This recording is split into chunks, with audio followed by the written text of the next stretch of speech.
नमस्कार, मैं हूं डॉक्टर रूपाली जैन और आयुर्वेद फॉर एवरीवन में आपका स्वागत है। आज के वीडियो में बात करेंगे एनीमिया यानी खून की कमी के बारे में, यानी हीमोग्लोबिन की कमी के बारे में। देखिए, एनीमिया या जो खून की कमी है वो आमतौर पर छोटे बच्चों में या फिर महिलाओं में या बीमारी से ठीक होने के बाद हमें दिखाई देती है और इसमें ज़्यादातर आयरन प्रिपरेशंस दिए जाते हैं, यानी खून को बढ़ाने वाली दवाइयाँ दी जाती है। या फिर आपको खाने में जैसे पालक है, बीट है, उसके जूस है, इसको लेने की सलाह दी जाती है। लेकिन अगर आपको आपके शरीर में इस खून की लेवल को हमेशा ठीक रखना है, एनीमिया से हमेशा के लिए आपको छुटकारा पाना है, तो आपने क्या करना चाहिए, किन बातों का आपने ध्यान रखना चाहिए, क्या क्या सावधानी लेनी चाहिए, आयुर्वेद में इसके बारे में क्या बताया है और आप घरेलू चिकित्सा, घरेलू नुस्खे क्या कर सकते हैं, तो इन सब की जानकारी आज के वीडियो में लेंगे। पूरी जानकारी के लिए वीडियो आखिर तक ज़रूर देखिए और अगर आपने हमारे चैनल को सब्सक्राइब नहीं किया है तो सब्सक्राइब भी ज़रूर कीजिए। आयुर्वेद शास्त्र में सभी आचार्यों ने अपनी अपनी संहिता में पांडु रोग का वर्णन किया है। जिस बीमारी में त्वचा का यानी हमारे स्किन का रंग जो है यानी कलर जो है वो हल्के पीले रंग का या सफ़ेद रंग का यानी पेल हो जाता है, उसे पांडु रोग कहा गया है। तो देखिए, आयुर्वेद में सप्त धातु बताए हैं, यानी रस, रक्त, मांस, मेद, अस्थि, मज्जा और शुक्र, सप्त धातु यानी ये 7 धातु है। तो इसमें भी जो खाना हम खाते हैं उसका अच्छी तरह से पचन होने के बाद जो आहार रस बनता है, तो ये रस सबसे पहला धातु है। इसके बाद जो उत्पन्न होता है वो है रक्त धातु। इस तरह से आगे वाले धातु क्रम से ये निर्माण होते हैं, यानी रस के बाद रक्त, उसके बाद मांस, उसके बाद मेद, तो इस तरह से धातुओं का निर्माण होता है। अगर ये रक्त धातु ठीक से तैयार नहीं हो रहा है या फिर इसमें कोई विकृति है, कोई बीमारी है, तो उसके लिए कुछ तो कारण ज़रूर होगा। चरक ऋषि चरक संहिता के सूत्र स्थान का जो 16वां अध्याय है उसमें उन्होंने पांडु रोग का वर्णन किया है। पांडु रोग यानी एनीमिया। तो पांडु रोग का कारण बताते हुए वो कहते हैं कि ऐसी चीज़ें जो आपके शरीर में पित्त दोष यानी खास करके पित्त दोष और उसके साथ साथ बाकी दोषों को भी दूषित करके आपके रक्त धातु को दूषित करती है, तो ऐसी चीज़ें पांडु रोग का कारण हो सकती है। तो ऐसी चीज़ें कौन सी है? देखिए, अगर आपके खाने में खट्टी चीज़ें या नमकीन चीज़ें बहुत ज़्यादा हो या फिर आप बहुत गर्म चीज़ें खाते हैं, गर्म तासीर जिनकी है, गर्म स्वभाव जिनका है, ऐसी चीज़ें अगर खाने में बहुत ज़्यादा है, या फिर विरुद्ध आहार यानी अपोजिट फूड कॉम्बिनेशंस जो है उसका आपके खाने में ज़्यादा समावेश है, आप बार बार इसे लेते हैं, या फिर जो चीज़ें आपके लिए साथ में यानी अनुकूल ना हो यानी फेवरेबल ना हो, ऐसी चीज़ें आपके खाने में अगर है, या फिर जैसे उड़द की दाल है या फिर तिल है, ये आपके खाने में बहुत ज़्यादा है, तो ये पित्त के साथ साथ बाकी दोषों को भी दूषित करके आपके रक्त को विकृत करती है, यानी रक्त धातु से संबंधित बीमारियां आपके शरीर में ये उत्पन्न कर सकती है। आयुर्वेदिक आहार विधि कैसा है, या फिर आपने कौन कौन से नियम आपने फॉलो करने हैं, या विरुद्ध आहार कौन सा है, इसके बारे में हमने अलग अलग वीडियोज़ बनाए हैं। अगर आपको इसकी डिटेल इन्फॉर्मेशन चाहिए तो इसकी जो लिंक है वो डिस्क्रिप्शन बॉक्स में है, आप इसे देख सकते हैं। कुछ और भी चीज़ें हैं जो इस रक्त धातु की विकृतियों का यानी बीमारियों का कारण बन सकती है, जैसे फिर खून की कमी है। तो इसमें आचार्य चरक कहते हैं कि अगर आपने खाना खा लिया है और वो खाना अभी पचने की स्थिति में है, यानी शरीर में उसका डाइजेशन हो रहा है, और इस अवस्था में अगर आप बहुत ज़्यादा व्यायाम करते हैं तो भी इससे जो पित्त प्रधान दोष है वो विकृत हो सकते हैं। अब देखिए, इसका साइंटिफिकली हम इसके बारे में देखते हैं। तो अगर आपने अभी खाना खाया है और आपका जो खाना है वो अभी डाइजेशन की फेज़ में है, तो इस समय क्या होता है, जो भी आपके शरीर का जो ब्लड सप्लाई है वो आपके डाइजेस्टिव सिस्टम की तरफ है। और इस समय अगर आप बहुत ज़्यादा एक्सरसाइज करते हैं या फिर वॉक करने निकलते हैं तो क्या होता है, तो इस समय जो आपका ब्लड सप्लाई है वो आपके इसेंशियल ऑर्गन्स जो है, जैसे आपका हार्ट है या आपके लंग्स है, उस तरफ आपका ये जो सप्लाई है वो डाइवर्ट होता है और जो खाना है वो ठीक तरह से नहीं पचेगा। इससे जो सबसे पहला धातु है यानी जो रस धातु है वो ही ठीक से तैयार नहीं होगा, तो उसके आगे आने वाला ये जो रक्त धातु है वो भी ठीक से तैयार नहीं होगा और इस तरह से जो रक्त धातु की कमी है वो हो सकती है। इसके साथ ही जो अगला कारण वो बताते हैं वो है दिन में सोना, यानी अगर आपको दिन में सोने की आदत है तो भी इससे भी शरीर में जो दोष है वो उनकी जो प्राकृत अवस्था है वो बिगड़ सकती है। इसके साथ वो बताते हैं कि पंचकर्म जो चिकित्सा है यानी शोधन चिकित्सा, फिर जैसे इसमें वमन है या विरेचन है, ये शोधन चिकित्सा करते समय अगर इन्हें ठीक से नहीं किया गया तो भी इससे भी शरीर में कुछ बीमारियां हो सकती है। इनको करना भी बहुत सावधानी से और चिकित्सक की सलाह से उनके अंडर गाइडेंस करना ज़रूरी है। नहीं तो ये जो अगर पंचकर्म है इसका मिथ्या योग या फिर अगर ये ठीक से नहीं कराया गया या ये कम या ज़्यादा कराया गया तो भी इससे आपके शरीर में बीमारियां हो सकती है। इसके साथ ही वो बताते हैं अधारणीय वेगों का धारण करना। देखिए आयुर्वेद में ऐसे वेग बताए हैं जिनको कभी भी धारण नहीं करना है। जैसे फिर आपको यूरिन के लिए जाना है या फिर स्टूल के लिए जाना है या छींक आ रही है फिर भी आप उसको दबा के रख रहे हैं, या आपको उल्टी करने का मन हो रहा है फिर भी आप उसे दबा के रख रहे हैं, तो ये सारी चीज़ें जो है इनको वेग कहा गया है। तो इन वेगों का कभी भी धारण नहीं करना चाहिए। इस तरह के वेग अगर हम शरीर में धारण करते हैं तो ये भी बीमारियों का कारण बन सकता है। इस तरह उन्होंने कुछ मानसिक विकार भी बताए हैं। जैसे फिर अगर किसी को बहुत ज़्यादा स्ट्रेस रहता है, टेंशन रहता है, तनाव रहता है, या फिर किसी को बहुत ज़्यादा डर लगता है या गुस्सा बहुत ज़्यादा आता है, तो ये सब जो मानसिक कारण है वो भी आपके शरीर के दोषों को दूषित करके फिर इस रक्त धातु को दूषित करके अनेक प्रकार की बीमारियां आपके शरीर में कर सकते हैं। और उसमें से ही एक जो है वो है ये पांडु रोग। और भी कुछ कारण हैं जो शरीर में एनीमिया यानी खून की कमी कर सकते हैं। जैसे अगर आपके खाने में लोह की कमतरता है यानी जो आयरन कंटेंट है वो आपके खाने में कम है, या फिर दूसरा कारण ये भी हो सकता है कि आपका डाइजेशन पुअर है, यानी खाने में तो सब अच्छा है, आप बहुत ही nutritious healthy iron rich food आप ले रहे हैं, लेकिन अगर आपकी पचन संस्था यानी आपकी डाइजेस्टिव सिस्टम उसका ठीक तरह से पचन नहीं कर पा रही है तो ये भी जो एनीमिया है उसका कारण हो सकता है।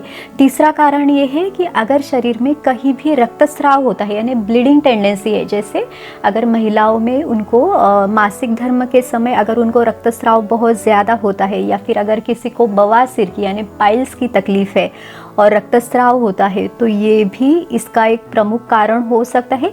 इसके साथ ही अगर आपको कोई बीमारी हो चुकी है या कोई लंबी बीमारी है जो बहुत दिनों तक चली है तो उसके बाद भी एनीमिया के लक्षण दिखाई जा सकते हैं, या फिर इंटेस्टिनल वर्म्स है यानी जो कृमि है तो वो भी एनीमिया का एक कारण हो सकता है। इसके साथ ही चरक ऋषि ने पांडु रोग के सामान्य लक्षण यानी इसके जो सिम्टम्स है वो भी बताए हैं। तो वो कहते हैं कि अगर आपको शरीर में बहुत दुर्बलता लगती है, आपको थकान बहुत ज़्यादा महसूस होती है, या फिर जो पचाने वाला अग्नि है यानी जठराग्नि है वो मंद होता है, इसे अग्निमांद्य कहा गया है, या फिर आपको खाना खाने का बिल्कुल मन नहीं करता, भूख बिल्कुल नहीं लगती, या फिर सांस फूलती है, थोड़ा सा भी अगर आप चलो तो फिर एक ब्रेथलेसनेस आपको महसूस होती है, या फिर कर्ण श्वेद उन्होंने बताया है यानी कानों में एक तरह की आवाज़ आना, ये भी लक्षण आपको हो सकता है, या फिर हल्का हल्का बुखार जैसे लगना, या कुछ भी काम करने का मन न होना, गुस्सा बहुत ज़्यादा आना, यानी छोटी सी भी कोई बात हुई या छोटी भी कोई मन के विरुद्ध अगर कोई बात होती है तो एक तरह से इरिटेशन होना, या बहुत ज़्यादा सोने का मन करना, तो ये सभी लक्षण पांडु रोग में दिखाई दे सकते हैं। और इन लक्षणों के आधार पर आप ये समझ सकते हैं कि आपके शरीर में एनीमिया यानी खून की कमी हो सकती है।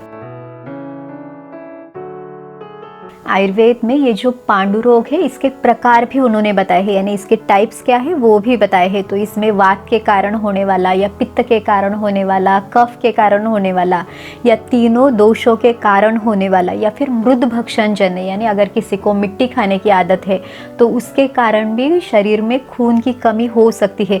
इस हर एक प्रकार के अलग अलग लक्षण यानी इनके अलग अलग सिम्टम्स भी उन्होंने बताए हैं, या फिर ट्रीटमेंट भी हर एक जो प्रकार है उसकी अलग अलग है। तो इस तरह से बहुत डिटेल इन्फॉर्मेशन उन्होंने बताई हुई है, लेकिन इसका पूरी तरह से ज्ञान आयुर्वेद चिकित्सक के लिए ही ज़रूरी है।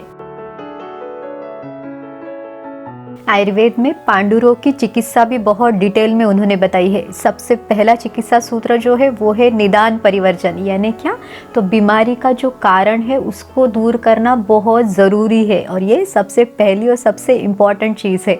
अब देखिए, अगर आपके खाने में खट्टी चीज़ें या नमकीन चीज़ें या बहुत गर्म तासीर वाली चीज़ें बहुत ज़्यादा है या फिर अपोजिट फूड कॉम्बिनेशन है, तो इन कारणों को दूर करना सबसे पहले ज़रूर है, नहीं तो फिर जो खून की कमी है वो दूर नहीं होगी। इसके साथ ही अगर शरीर में कहीं भी ब्लीडिंग टेंडेंसी है यानी रक्तस्राव होता है तो उसको दूर करना, उसको कम करना, उसके लिए ट्रीटमेंट लेना ज़्यादा ज़रूरी है।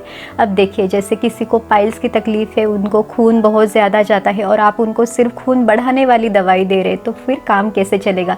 जैसे कोई मिट्टी का घड़ा है और उसमें छेद है, तो उस छेद को सबसे पहले आपको बंद करना है, तब जाके पानी जो आप उसमें डाल रहे हैं वो उसमें रह सकता है। तो इस बारे में ज़रूर सोचना चाहिए। उसके साथ ही अगर आपके खून की कमी का कारण आपके डाइजेशन से रिलेटेड है, यानी खा तो आप सब कुछ रहे हैं लेकिन आपको वो डाइजेस्ट नहीं हो रहा है, तो सबसे पहले जो ट्रीटमेंट होनी चाहिए वो डाइजेशन को इम्प्रूव कराने के लिए होनी चाहिए। आमतौर पर ये बताया जाता है कि पालक खाओ, इससे खून बढ़ जाएगा। पालक खाने से खून बढ़ सकता है, लेकिन अगर आपका अग्नि उसे ठीक तरह से उसका पचन करके उसके बाद जो तैयार होने वाला फिर रस धातु है, रक्त धातु है, उसको अगर तैयार करता है तो ही इस पालक से खून बढ़ सकता है। नहीं तो आप कितना भी पालक खा लो, इससे खून नहीं बढ़ने वाला। अगर आपके शरीर में हमेशा खून की कमी रहती है और आप इसके लिए चिकित्सा लेना चाहते हैं तो हमेशा आयुर्वेदिक चिकित्सक की सलाह से लें, क्योंकि चिकित्सा देते समय आपकी जो आपके शरीर में दोषों की स्थिति है या फिर आपकी प्रकृति कैसी है, आपका शारीरिक बल कैसा है, ऋतु कौन सा चल रहा है, आपकी अवस्था कैसी है, इन सब बातों का विचार करके ही आयुर्वेदिक चिकित्सा है वो दी जाती है।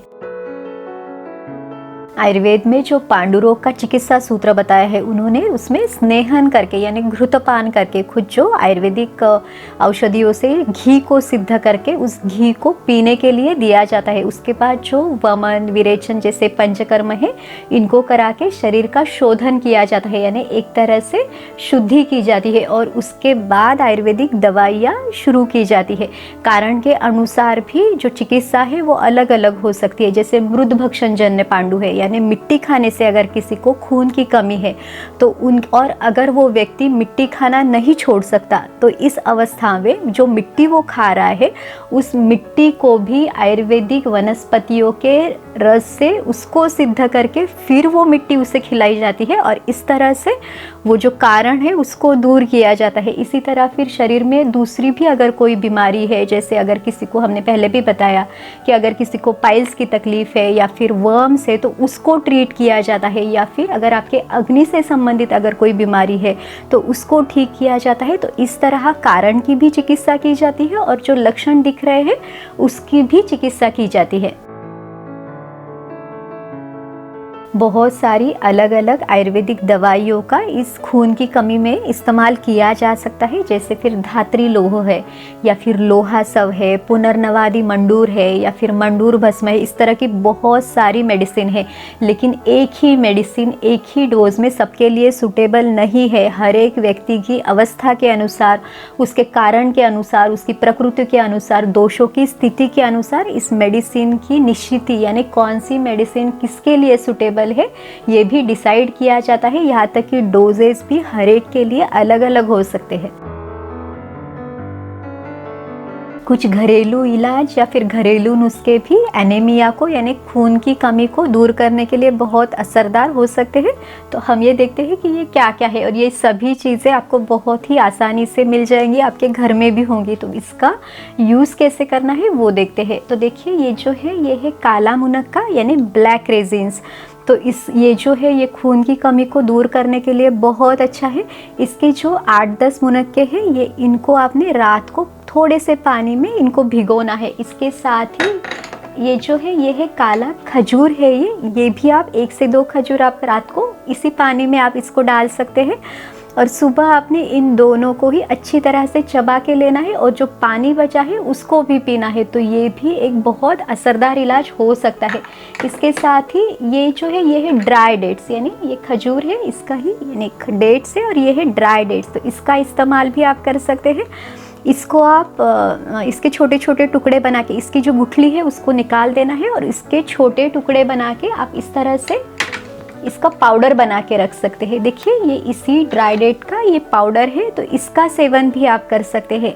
तो इसको आपने सुबह दूध में आप इसको, जैसे ये है कि 1 से 2 चम्मच ये जो छुआरे या ड्राई डेट्स का पाउडर है, इसको दूध के साथ आपने उबालना है और फिर उसका सुबह खाली पेट इसका सेवन करना है। तो ये भी एनीमिया में एक बहुत अच्छी दवाई हो सकती है। इसके साथ ही गुड़ का सेवन भी खून की कमी को दूर करने के लिए एक बहुत अच्छा है।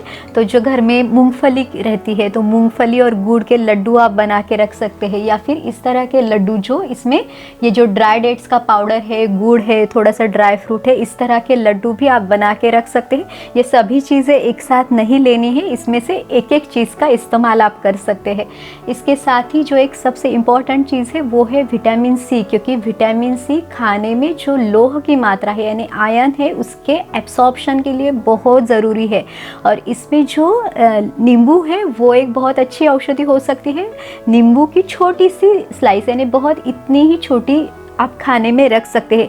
इसको आप फिर दाल में मिला के या सब्ज़ी में डाल के इस तरह से आप एक बार के खाने में इतनी छोटी सी स्लाइस का आप इस्तेमाल कर सकते हैं। इसको सिर्फ रेगुलर बेसिस पे आपने रखना है।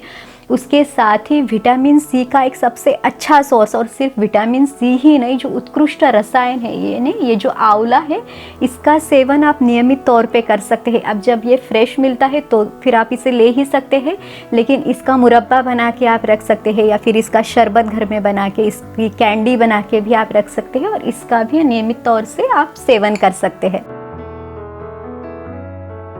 अब आपके मन में ये सवाल आएगा कि एनीमिया के जैसे हमने पहले कारण बताए तो उसमें बताया था कि खट्टी चीज़ें आपको नहीं खाना है, तो अभी नींबू कैसे चल सकता है या आंवला कैसे चल सकता है, तो ये भी आपके मन में सवाल आएगा। तो देखिए, हम ये जो नींबू खाने की आपको सलाह दे रहे हैं तो वो बिल्कुल थोड़ा सा लेना है, क्योंकि कोई भी चीज़ जब एक्सेस में ली जाती है तभी आपको उसका प्रॉब्लम हो सकता है। आयुर्वेद में भी आहार षड्रसात्मक बताया है, यानी मीठा, खट्टा, खारा, तीखा, कड़वा, कसेला, ये सभी रस आपके खाने में होने चाहिए, लेकिन हर एक चीज़ को हमने बैलेंस करना है। तो इसलिए इसकी क्वांटिटी को भी इसको ध्यान में रखना बहुत ज़रूरी है। और जो आंवला है ये रसायन चिकित्सा है, आपकी इम्यूनिटी को बढ़ाने वाला है, तो इसके बहुत सारे फायदे हैं, इसलिए आंवले का सेवन करना है। लेकिन अगर आपके खाने में दही आप बहुत ज़्यादा लेते हैं तो उसको अवॉइड करना है, या बाकी जो खट्टी चीज़ें, या फिर आप अचार बहुत ज़्यादा लेते हैं, या फिर कुछ सॉसेस है जो बहुत खट्टे रहते हैं, तो इनको अवॉइड करना बहुत ज़रूरी है। इसके साथ ही और भी कुछ टिप्स आप फॉलो कर सकते हैं, जैसे जब आप खाना बनाओ तो लोहे के बर्तन आप इस्तेमाल करो। जैसे आप दाल बना रहे हैं या सब्ज़ी बना रहे हैं तो लोहे की कढ़ाई का आप यूज़ कर सकते हैं। और भी कुछ जो रूल्स है वो आपने फॉलो करना है। जैसे अगर आपको बहुत अच्छी तरह से भूख नहीं लगी है तो खाना नहीं खाना है। पहले जो खाना आपने खाया है उसका ठीक तरह से पचन होने के बाद, यानी पूरा डाइजेशन होने के बाद, अच्छी तरह से खुल के भूख लगने के बाद ही आपने दूसरी बार खाना खाना है। और एक और चीज़ है कि अगर आपको भूख बहुत अच्छे से लगी है और फिर भी आप खाना नहीं खा रहे, उपवास कर रहे, तो ये भी नहीं करना है। खाने में भी बहुत एक्सेसिव लिक्विड डाइट नहीं लेना है, क्योंकि ये भी जो हमारा अग्नि है, जो जठराग्नि है, उसको मंद कर सकता है और उससे भी खून की कमी हो सकती है। तो इस तरह से कुछ छोटी छोटी चीज़ों का ध्यान रखना है। अगर किसी को मानसिक तनाव है, या फिर स्ट्रेस, टेंशन है, गुस्सा बहुत जल्दी आता है, या फिर डर लगता है, तो इसको दूर करने के लिए भी कुछ सिंपल से उपाय आप कर सकते हैं। जैसे आप प्राणायाम कर सकते हैं, या मेडिटेशन है, योगासन है, इनका रेगुलर बेसिस पे आप इसका अभ्यास कर सकते हैं। आयुर्वेद की दिनचर्या जो है वो आप अच्छे से फॉलो कर सकते हैं।